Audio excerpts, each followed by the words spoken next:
কিছুদিন যাবৎ মাছ মাংস সবজি খেতে খেতে আর কিছুই ভালো লাগছিল না, তাই আজকে একদমই সিম্পল ভুনা, জাস্ট মাছ ভুনা দিয়ে ভাত খাওয়ার খুব ইচ্ছে হচ্ছিল। যাই হোক, টোনা ফিশ নিয়ে এসেছিল, তো ভাবলাম যে এটাকে শুধুমাত্র টমেটো দিয়ে ভুনা করব। তো যেই ভাবা সেই কাজ, চলে গিয়েছি কড়াইতে সামান্য পেঁয়াজ এবং তেল দিয়ে একটু ভাজা ভাজা করে নিচ্ছিলাম। বেশি ফিশগুলো একদমই অল্প মাছ রান্না করব, যার জন্য সব কিছুই পরিমাণ মতো অল্পই নিয়েছি। এই তো দিয়ে দিলাম অল্প একটু লবণ, দিয়ে আমি কিন্তু ওয়েট করছিলাম। আর রাতে যেহেতু রান্না করছি, গ্যাস তো এখন একটু আছে, রাতেও এখন মাঝে মাঝে চলে যায়, এমন একটা অবস্থা। তারপর আলহামদুলিল্লাহ 2-3 দিন যাবৎ ভালোই গ্যাস আছে। তো আমি মানে পেঁয়াজগুলো একটু ভাজা ভাজা করে নিচ্ছি। আর এখন তো একটু দেশি পেঁয়াজ বলে কি আমি জানি না, বড় বড় পেঁয়াজগুলো না একটু হতে টাইম লাগে কিন্তু, তাই না?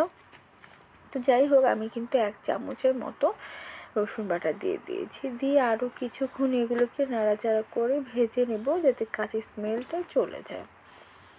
তো যাই হোক, তারপর আমি দিয়ে দিব টমেটোগুলো। টমেটো দিয়েই কিন্তু আমি মাছটা আজকে রান্না করব। তো আমি এখানে ছোট 2টা টমেটো দিয়েছি। বেশি টমেটো দিলে না আমার আবার ভালো লাগে না, একটু টক টক লাগে, সেই স্বাদটা আমার ভালো লাগে না। যাই হোক, আমি টমেটোগুলো দিয়ে খুব ভালোভাবে এগুলোকে কষিয়ে নিচ্ছি। তারপর দিয়ে দিলাম 1 চামচে একটু কম হলুদের গুঁড়া, আর এগুলো দিয়ে আরও কিছুক্ষণ নেড়ে দেবো, যাতে না লেগে যায়, কারণ লেগে গেলে তো ভালো লাগবে না, যার জন্য একটু নাড়াচাড়া দিয়ে নিচ্ছি। তো তারপর আমি এগুলোকে খুব সুন্দরভাবে নাড়াচাড়া দিয়ে একদম মিক্সড করে নিলাম। আর আমার এখান থেকে কিন্তু নাড়াচাড়া দেওয়ার আগে লেগে যাচ্ছিলো, যার জন্য আমি কিন্তু আপনাদের পানি দিয়ে দিয়েছি। আর আমি কিন্তু এখানে অবশ্যই মরিচের গুঁড়োটা ইউজ করেছিলাম, এটা স্কিপ হয়ে গিয়েছে। তো তারপরে মাছগুলো কিন্তু আমি আগেই ভেজে রেখেছি, তো তারপর সুন্দরভাবে পানিতে দিয়ে দিলাম এক একটা মাছ আস্তে আস্তে করে। টোনা ফিশগুলো না সহজে কিন্তু ভাঙে না, ভালোই লাগে আমার কাছে কিন্তু খেতে। তারপরে 2-3টা কাঁচামরিচ দিয়ে একটু ফ্লেভারের জন্য, তারপর ধনিয়া পাতা দিয়ে দিয়েছি। একদমই শর্টকাট, খুবই তাড়াহুড়োর মধ্যে রান্নাটা আমার হয়ে গিয়েছে।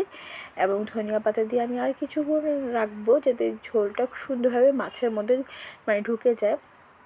এই তো নামিয়ে ফেলার আগে কিন্তু অবশ্যই জিরা গুঁড়োটা দিতে হবে, তাহলে খুব ভালো একটা স্মেল আসে এবং খেতে কিন্তু খুব দারুণ হয়। আমি লবণটা চেক করছিলাম, দেখলাম যে না, আলহামদুলিল্লাহ সব কিছু ঠিক আছে। এই তো আমার মাছ রান্না কিন্তু হয়ে গিয়েছে, খেতে কিন্তু খুবই দারুণ লেগেছে। আর দেখতে কেমন লাগছে সেটা কিন্তু অবশ্যই আপনারা কমেন্টসে জানাবেন। আর আজকে এই পর্যন্তই। সবাই ভালো থাকবেন, সুস্থ থাকবেন, সবাই সবার জন্য দোয়া করবেন। আল্লাহ হাফেজ, আসসালামু আলাইকুম।